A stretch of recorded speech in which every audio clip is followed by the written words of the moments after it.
Good evening. Welcome to the City of Green Council meeting for December 11th, 2018. Would you stand and join me in the Pledge of Allegiance?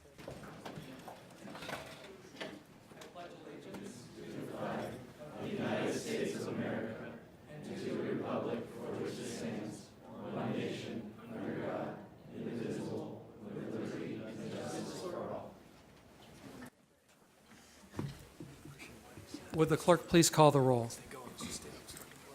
Mrs. Babbitt. Here. Mr. Dyer. Here. Mr. Humphrey. Here. Mr. Shaughnessy. Here. Mr. Spate. Here. Mr. Yergin. Here. Mr. Young. Here. First item on our agenda is council study session. We have before us two items. The first is the approval of the November 27, 2018 regular meeting minutes. So moved. Second. I have a motion and a second for the approval of the November 27, 2018 regular meeting minutes. Is there any discussion? All in favor say aye. Aye. Any opposed? Motion carries. The next item is the approval of the November 2018 financial statements subject to audit. So moved. Second. I have a motion and a second for the approval of the November 2018 financial statements subject to audit. Is there any discussion? All in favor say aye. Aye. Any opposed? Motion carries. The next item on our agenda is the public report. Public report is an opportunity for individuals from the community to come and appear before council to spend 3 minutes to discuss things that they have on their mind. We have two individuals who have signed in this evening. The first is Tammy Daly.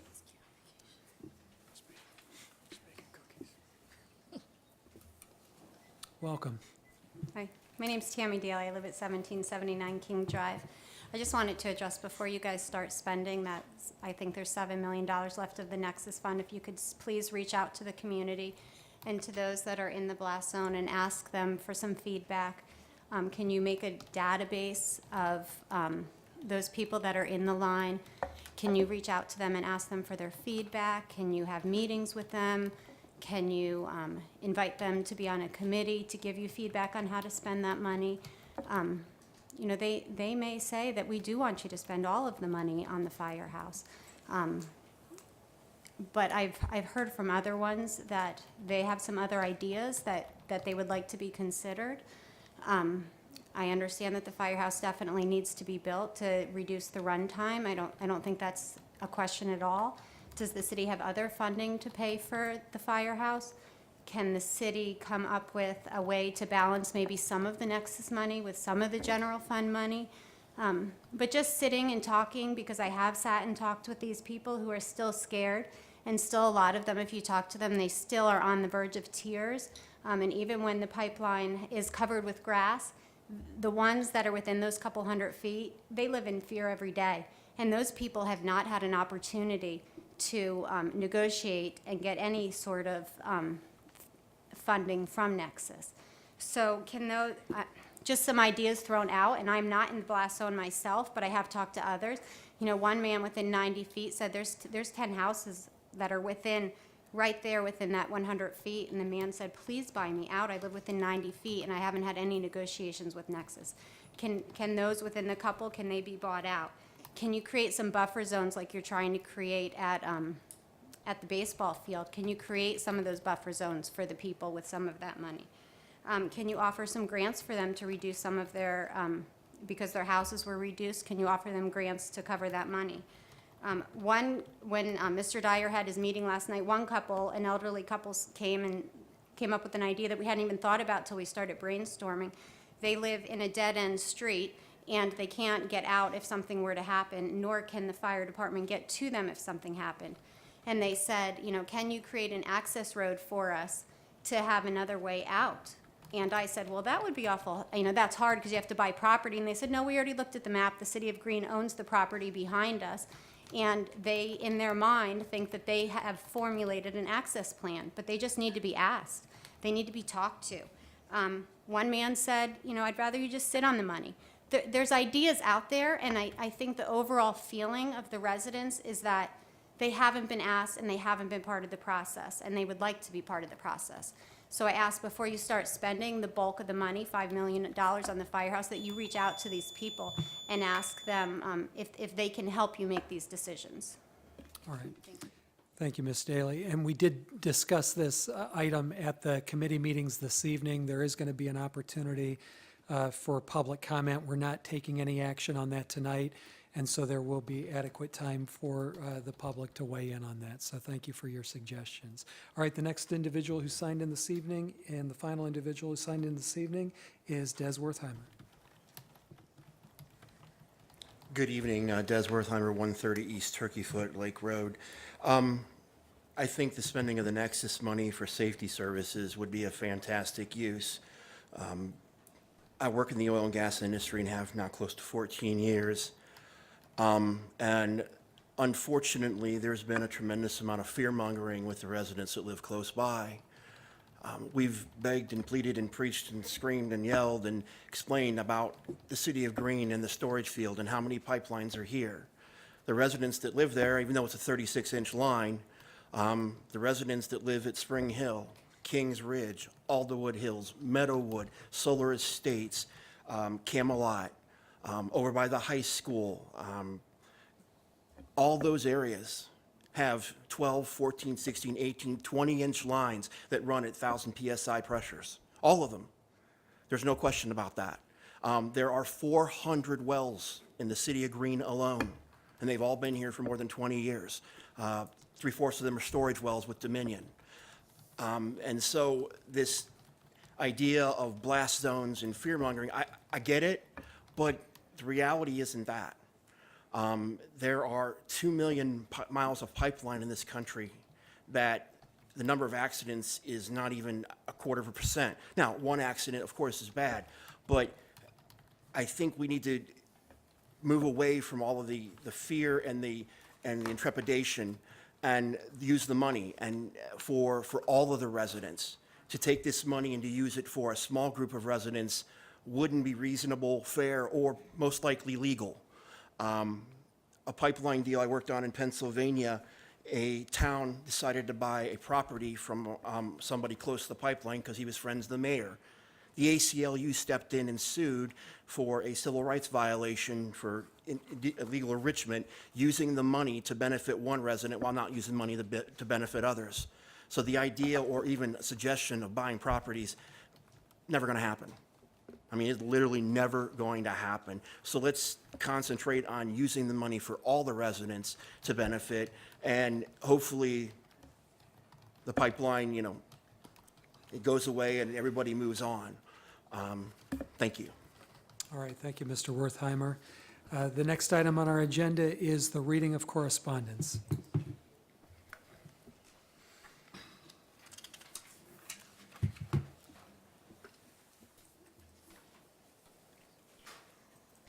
Email from Brian Daniels regarding tobacco retailers. Civil Service Commission October minutes. An email from Gary McGee regarding community internet speed and connectivity survey. And an email from Tammy Daly regarding the use of Nexus funds. And that's it. All right, the next item on our agenda is the reading in of new legislation. First reading resolution 2018 R93, a resolution modifying appropriations within certain funds in order to provide sufficient funding and declaring an emergency. And that is referred to the Finance Committee, which I chair. The administration has requested first reading passage on this. We did have an opportunity to discuss it this evening. The memorandum total on Exhibit A of this legislation is $56,570. The first is $50,000 for Raintree Golf Course. Essentially, what we're doing is setting up a line of credit for the operator until they generate income. That money will then be paid back, but they do need an initial line in order to start their operations that they'll be operating on behalf of the city of Greene. And the second amount is for $6,570, and that is for the Kleckner baseball field project. There was a change order on that so that we can get this field operational in the spring. They will be sodding this field, and so that led to the additional expense. And so this modified appropriation will take care of that. Because the administration has requested first reading passage and the committee agreed at this time, I would move to bypass committee deliberations on 2018 R93. Second. I have a motion and a second to bypass committee deliberations on 2018 R93. Is there any discussion? All in favor say aye. Aye. Any opposed? Motion carries. Now I move to bypass the three reading rule on 2018 R93. Second. I have a motion and a second to bypass the three reading rule on 2018 R93. Is there any discussion? All in favor say aye. Aye. Any opposed? Motion carries.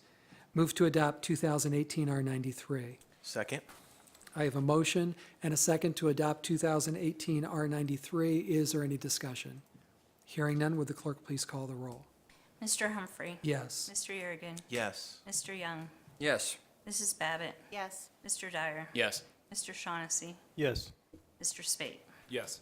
Resolution 2018 R93 adopted 7-0.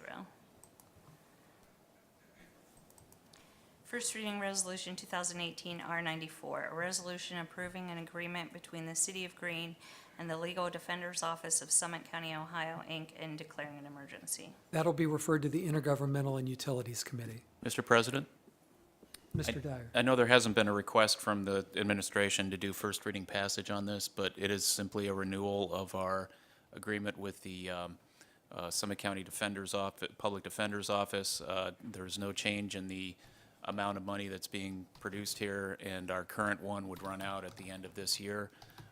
Might I say, since it's in my committee, I was wondering if my committee would object to moving this on first reading passage so we can have this in place for the beginning of next year so we're not extending old agreements beyond their term. Is there any objection to that? No objection. Mr. Young, do you have an objection to that? I don't have any objection. I wish we had discussed it in committee, but it seems pretty standard, so I can be agreeable to that. Okay. All right.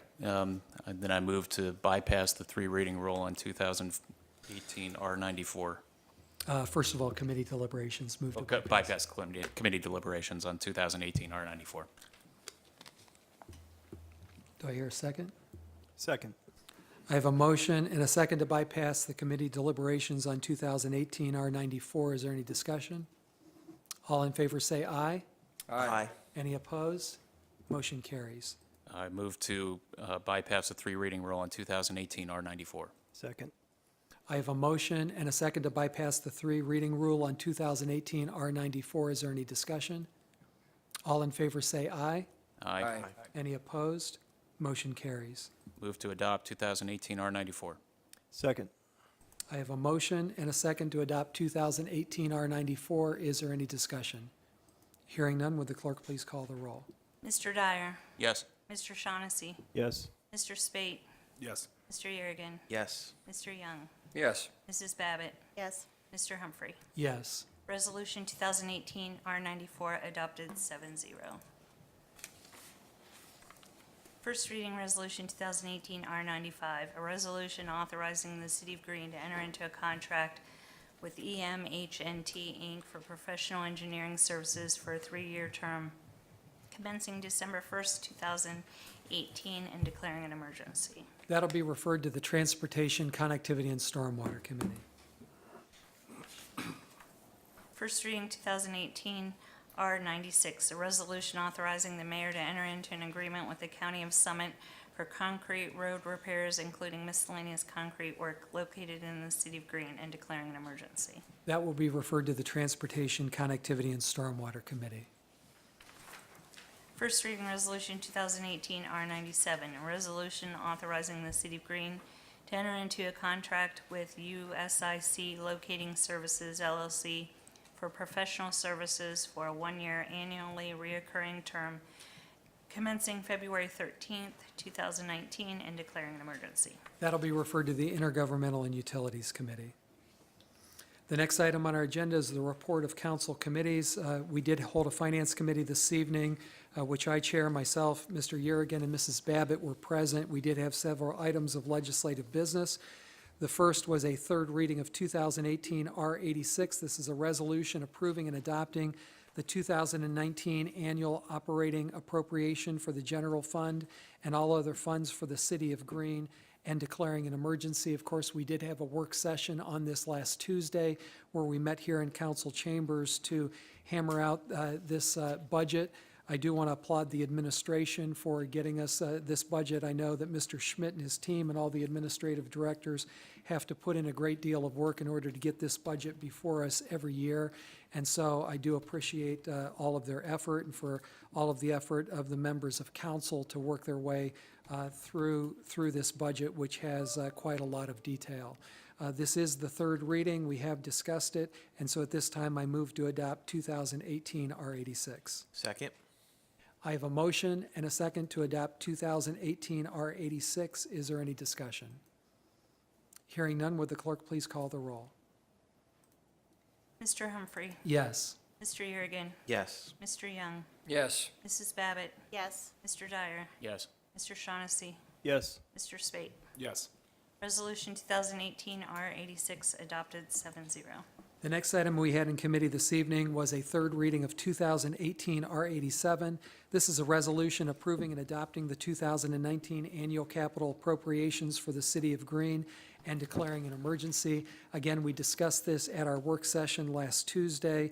Mr. Schmidt spoke on it tonight. We did discuss it in committee.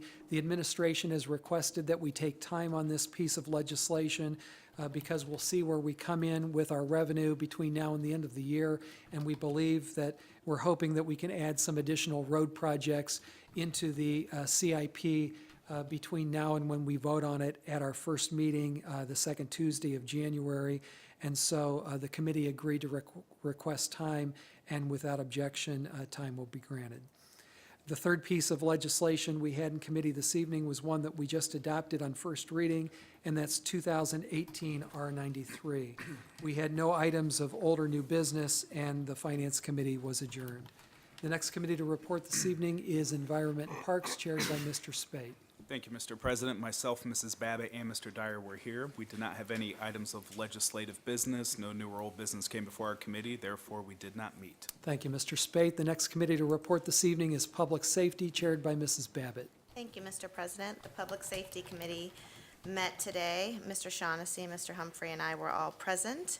We received the Summit County Sheriff's October Activity Report, the Green Fire October Activity Report, and the Nexus Settlement Enforcement and Safety Committee Report from Mr. Yergin. We had no legislative or other business, and we were adjourned at 5:38. Thank you, Mrs. Babbitt. The next committee to report this evening is Planning, Community, and Economic Development, chaired by Mr. Young. Thank you, Mr. President. We did meet. All members were present. Myself, Mr. Spate, and Mr. Yergin. We had one item of legislation, and this is a third reading item, 2018 R90. A resolution authorizing the City of Greene to enter into an agreement with Summit County for the Intergovernmental Memorandum of Understanding for Job Creation and Retention and Tax Revenue Sharing and declaring an emergency. This was discussed in third reading, and as I just mentioned, this was discussed in committee, and this is third reading. So at this time, I make a motion to adopt 2018 R90. Second. I have a motion and a second to adopt 2018 R90. Is there any discussion? Hearing none, would the clerk please call the roll? Mr. Young, Yes. Mr. Spate, Yes. Mr. Yergin, Yes. Mrs. Babbitt, Yes. Mr. Dyer, Yes. Mr. Humphrey, Yes. Mr. Shaughnessy. Yes. Resolution 2018 R90 adopted 7-0. Very good. There was no other business in our committee, but I will mention that we have a Planning Zoning Commission meeting next Wednesday, December 19th at 6:30, right here in City Hall, or I guess council chambers would be the term, and we were adjourned at 5:40. Thank you, Mr. Young. The next committee to report this evening is Rules and Personnel, chaired by Mr. Shaughnessy. Thank you, Mr. President. Myself, Mr. Humphrey, and Mr. Young were present. We did meet. We had one item to discuss. Council is going to appoint to the Design and Review Board Jeff Noble, and to the Civil Service Commission Clark Chip Westfall. We are very grateful for their interest and willingness to serve in these positions, and we would like to thank all those who applied. Additionally, the mayor spoke about his appointments, and I would like to give it back to the mayor and let him introduce his appointments. Thank you, Mr. Shaughnessy. All three of mine that require council confirmation are reappointments, and so on the Board of Zoning Appeals, I am reappointing James Mercer for a 5-year term. On Planning and Zoning Commission, I am reappointing Robert Shorter for a 5-year term, and on the Historic Preservation Commission, I am reappointing James Schweikert to another 5-year term. Thank you, Mr. Shaughnessy. Thank you. We had no additional old or new business, and we adjourned at 5:42. So, yeah, so before we adjourn, Mr. Shaughnessy, I think that we need to have a motion both on the council appointments Oh. and then on the mayor's appointments. Okay. So if you just want to make two separate motions, then that'll be fine. I move to appoint both Jeff Noble to the Design Review Board and Clark Chip Westfall to the Civil Service Commission.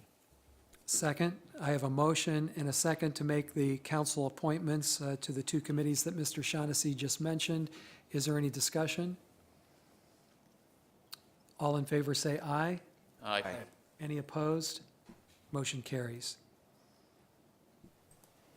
Thank you, Mr. President. At this time, I motion that we approve and appoint the choices of the mayor, James Mercer to Board of Zoning Appeals, Robert Shorter to Plan and Zoning Commission, and James Schweikert to the Historic Preservation Commission at this time. I'll second that motion. Is there any discussion? All in favor say aye. Aye. Any opposed? Motion carries.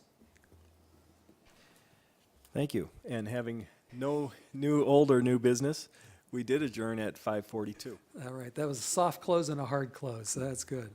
All right, the next committee to report this evening is Transportation, Connectivity, and Stormwater, chaired by Mr. Yergin. Thank you, Mr. President. The Transportation, Connectivity, and Stormwater Committee did meet. Myself, Mr. Dyer, and Mr. Spate were present.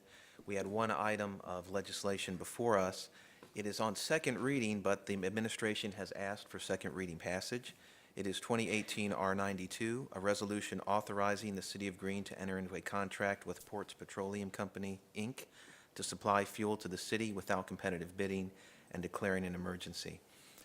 Ms. Wax-Carr spoke to this issue and explained that this is for a supplier to provide fuel to storage tanks at Fire Station Number 1 and the South Annex and the Parks Garage, which routinely purchase unleaded and diesel fuel.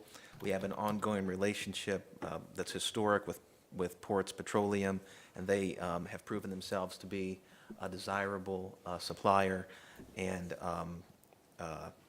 Ms. Carr explained that the administration would like to renew that contract. Because it's the end of the year, she's asked for second reading passage, and with that in view, I would move to bypass the 3 reading rule. Second. I have a motion and a second to bypass the 3 reading rule on 2018 R92. Is there any discussion? All in favor say aye. Aye. Any opposed? Motion carries. And I move to adopt 2018 R92. Second. I have a motion and a second to adopt 2018 R92. Is there any discussion? Hearing none, would the clerk please call the roll? Mr. Yergin? Yes. Mr. Spate? Yes. Mr. Young? Yes. Mrs. Babbitt? Yes. Mr. Dyer? Yes. Mr. Humphrey? Yes. Mr. Shaughnessy? Yes. Resolution 2018 R92 adopted 7-0. Also, during committee deliberations, we heard from Mr. Pickett, who informed us that the Corporate Woods Parkway roundabout is tantalizingly close to completion. However, due to weather delays, it probably will not be able to be completed until warmer weather. We also heard a report from Ms. Wax-Carr, who indicated that our snowplow condition is good, and we have plenty of salt for the winter, and that was part of her terrific planning and foresight, because she foresaw that the price of salt was going to spike, and asked the mayor to make a strategic purchase in the summer and in anticipation of that. There was no other new or old business before us, and the committee adjourned at 5:51. Thank you, Mr. Yergin. The next committee to report this evening is Intergovernmental and Utilities, chaired by Mr. Dyer. Thank you, Mr. President. We have a third reading of 2018 R91 as amended, a resolution authorizing the mayor to enter into an agreement with Aqua Ohio and declaring an emergency. We held a public hearing on this 2 weeks ago. Basically, what this is going to do is reduce the amount that Aqua Ohio charges green residents for water. According to the exhibit here, at the end of the next 5-year rate period, rates will be 6.7% less than originally negotiated, which would be at a total savings of about $95 for the average retail user. So again, this is going to reduce the payments for residents on water due to changes in tax structure and other things. So I would move that we adopt 2018 R91 as amended. Second. I have a motion and a second to adopt 2018 R91 as amended. Is there any discussion? Hearing none, would the clerk please call the roll? Mr. Dyer. Yes. Mr. Young. Yes. Mrs. Babbitt. Yes. Mr. Humphrey. Yes. Mr. Shaughnessy. Yes. Mr. Spate. Yes. Mr. Yergin. Yes. Resolution 2018 R91 adopted 7-0. There were no other items of legislative business. However, I would, since we are not meeting again until the beginning of the year, I did want to remind everybody that there are programs for folks who need help with their heating bills over the winter. The major one, of course, is the HEAP program. It's federally funded. Just wanted to remind everybody to take advantage of these programs if necessary, because we want to make sure that everybody's safe and warm during the holiday season and through the winter. So I would urge everyone to contact their utility and make sure that they can qualify and take advantage of these programs so that they can remain safe through the winter. And that's we were adjourned at 5:53. All right, thank you, Mr. Dyer. Excuse me, President Humphrey, if I may. Yes, Mr. Chris. Going back to 2018 R92, it appears that Exhibit A that was downloaded was not the right exhibit for that. Ms. Carr will be bringing over the correct exhibit, which is based on State of Ohio Contract RS 900-619 for fuels, so that she'll have that in the right exhibit can get put in. Okay, very good. It's just the online matter. Councilman Yergin had the correct contract earlier, but we noticed that it wasn't right on both the council meeting and the committee meeting. All right, thank you. So we'll need to make sure that that's attached to the legislation that gets signed by myself and the mayor. Yes, thank you. Sorry. No, thank you for bringing that up. I appreciate it. Bill, is this the correct one? Can you tell from looking at this? No? We'll, Yes. we'll get it after the meeting. I think we'll be able to. I'll meet with you. I'll be able to figure it out. Thank you for pointing that out. Okay, the other thing that we had this evening in committee, under Rule 3.2 of the council rules, I determined that we needed to have another council committee that I'm calling the Charter Amendment Implementation Committee. Of course, we had a charter amendment that was passed by the citizens of Greene by 26 votes, and as a result of that, we need to begin implementation of the people's will on that. Even though it was a close vote, it was a vote that came out in favor of those who favored the charter amendment, and so it's the duty of council to make sure as best we can we carry that into completion to carry out the will of the voters. One of the problems associated with this, though, is the number and the amount of uncertainty there is in the charter amendment, and that just goes back to how it was drafted, when it was drafted. It looks like it was drafted very quickly. Some of it is typewritten, some of it is handwritten. It's not very clear in terms of all of the requirements. And so in order for us to be able to get this matter before the voters next November, and it sounds like we would have a lot of time to do that, if individuals are going to run for the position of law director, they have to have their petitions in by February 6th. And so I have asked Mr. Yergin to chair this committee, Mrs. Babbitt to serve as the vice chair, and Mr. Shaughnessy has agreed also to serve on this committee. And I've just tasked them with trying to outline what council can outline in terms of what this position is going to look like. One of the things that it was not covered in the charter amendment is whether the law director was going to be part-time or full-time. If it's part-time, how many hours were going to be expected? Is the law director going to get paid a salary? Are they going to be paid on an hourly basis? Are they going to be paid on a by-project basis? None of that was covered in the charter amendment. You know, there's probably a lot of other things that are going to have to be hammered out that this council committee may not be able to be addressed. There's something as basic as how many signatures does it take in order to get this matter before the voters? How many signatures does it take for someone to run for law director? If you look in our charter, and our charter is our constitution for the city, it takes 50 signatures for someone to run for a ward council. It takes 75 signatures for someone to run for an at-large council seat. It takes 150 signatures for someone to run for mayor. Now, all of those positions that are elected positions are specifically outlined in our charter. I don't think that it's up to council to speculate on that. I don't think it's up to this committee to speculate on that. But I think that it's a problem that's going to have to be hammered out, and it'll probably ultimately have to be hammered out in the courts to determine what is going to govern. Specifically, if your charter says for every elected office, here's how many signatures it's going to take, I don't think council can just determine whether it's 55, 75, or 150. This is an issue that is going to have to be determined, and the law director is looking into this. And Mr. Chris, I don't know if you want to say anything about that, or just smile at me. Just smile and hopefully have some good answers or some answers for you by Monday.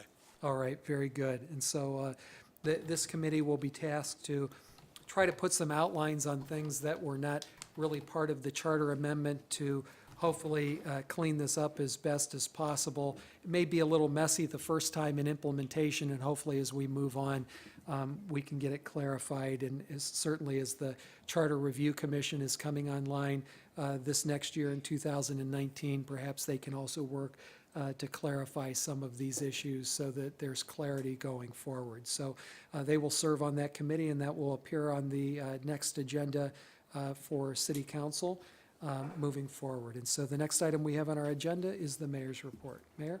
Thank you, Mr. President. A few items. We mentioned the roundabout at Corporate and Corporatewood Circle, or more known as the one in front of Giant Eagle. That work has been suspended because of the sequence of construction would put us laying down asphalt in January, which probably can't happen. So they'll, as was mentioned, that'll continue in the spring. But I did want to talk about Pickle Road Roundabout, which was completed on November 23rd, and if you haven't had a chance to ride that one, it seems to work very well. One of our concerns was getting that lighting turned on, and that happened yesterday. So now that's lit at night, and it's I think it'll make it very safe and a very good way to move through that corridor.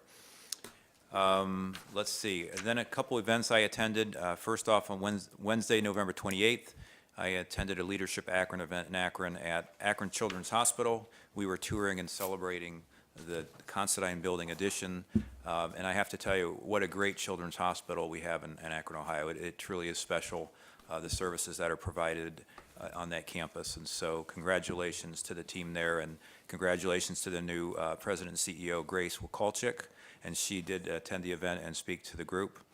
And then on Thursday, November 29th, I assisted in packing bags for Blessings in a Backpack. If anybody's interested in doing that, our next packing will be on Thursday, December 20th, and feel free to contact my office and we can get you the right time and place. Also on Thursday, November 29th, was a drug task force. Our education committee had a meeting that evening. And then on Friday, November 30th, Green Chamber, their Friday Forum event, I attended. Bob McKee and Julie McMahon were there to discuss the Green Schools Foundation and what they do for our community. And then on Saturday, December 1st, was Christmas in Central Park. It was well-attended, even though it was quite a rainy day. I want to thank Elena Starr and the 8th grade choir. 65 of our students sang at the event, sang Christmas carols, and Santa arrived on a fire truck. Thanks to KinderCare and Girl Scout Troop 90109, who helped with the crafts. The Girl Scout troop also put together goodie bags for the event, and Mensch's Restaurant provided cookies and hot chocolate. And then on Monday, December 3rd, I met with Ren Camacho, the new president and CEO of Akron Canton Airport. We had a good discussion about economic development and the role of the airport in our local economy. And then on Tuesday, December 4th, I went to Pebble Creek and presented a proclamation for their 30th anniversary of the facility. That evening, we also had a drug task force meeting. And then on Wednesday, December 5th, our Green Community Leadership Initiative had their closing retreat. This was the inaugural group of 16 people who attended. We had lots of good feedback from the event, and 3 members who were part of that leadership group have already asked to serve on boards and have been appointed to boards and commissions in the City of Green. So I think it's a very successful program. On Thursday, December 6th, was a senior lunch that Green hosts annually. That was at Guy's Party Center. There was 350 in attendance, and Green High School Choir, under the direction of Julie Pickering, sang for the festivities. Okay, and then on Monday, December 10th, yesterday, I attended a Cleveland Clinic Akron General Community Advisory Committee in Akron, and the discussion was on infant mortality, a panel discussion with community leaders moderated by Dr. Jennifer Savitsky, the chair of OBGYN at Akron General Facilities. Later that day, we also had our monthly technology committee meeting. Just wanted to note that our annual Green Gives Back food drive continues until the end of December. All city buildings and many area businesses are collecting non-perishable food items and personal care items. And then a few upcoming events, if you're interested. Tomorrow morning, we are meeting with our faith-based committee to talk about drug task force issues. That's at 7:30 at the lodge at Briar Creek. And then we'll have a senior lunch tomorrow. Just wanted to point out to council and those in attendance that our sheriff does a visitation program of elderly people who just need somebody to check in on them. And twice a year, they have an event where they bring all those, they pick them up and they bring them to an event. They have a barbecue in the summer, and in the winter, they have a little Christmas luncheon. So that'll be held tomorrow at noon at Lakeview Christian Church if you'd like to attend. And also tomorrow, we're celebrating the opening of Belladonna Florist in Green Plaza on Maslin Road. And then Friday this week, if you're interested, there was a dog park planning meeting, and that will be at 8:30 a.m. in the Central Administration Building, if anybody who's interested in participating in discussion about that facility. That will come online next spring. And lastly, Green Chamber Holiday Party will be this Friday. It's called the Jingle and Mingle Holiday Party and Toy Drive. That event will be at 7:30 at the lodge at Briar Creek. And if you want additional information, you can reach out to Green Area Chamber of Commerce at greenareachamber.org. And that's all I have, Mr. President. All right, thank you, Mayor. Do we have any unfinished business to come before council? Under new business, just a couple of announcements. First of all, our next meeting will be next year. We'll be taking our Christmas recess, so we won't have another meeting between now and the end of the year. Council will be having its organizational meeting on January 3rd at 5 p.m. here in council chambers. And then our first regular meeting of 2019 will take place on the second Tuesday, which is January 8th. Do I hear a motion to adjourn? So moved. We're adjourned. Okay.